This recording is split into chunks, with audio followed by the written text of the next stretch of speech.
দুষ্কৃতিকারীদের না পেয়ে ক্যাপ্টেন ফারুক বিকল্প পথ ধরে নিজ ক্যাম্পে ফিরে আসার সিদ্ধান্ত গ্রহণ করেন। সকাল 6:30টার দিকে টার্গেট অনুযায়ী এলাকা ত্যাগ করে বিকল্প পথে তারা যাত্রা শুরু করেন।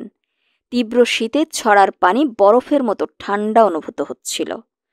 প্রায় 2-3 কিলোমিটার আসার পর ক্যাপ্টেন ফারুকের মনে সন্দেহের উদ্বেগ হয়।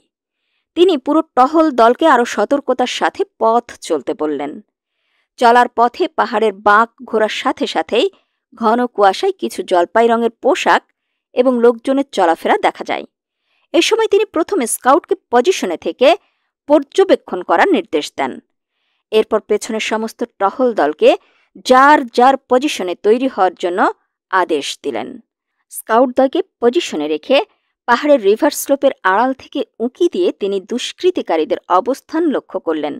সিদ্ধান্ত নিলেন ক্রলিং করে অতি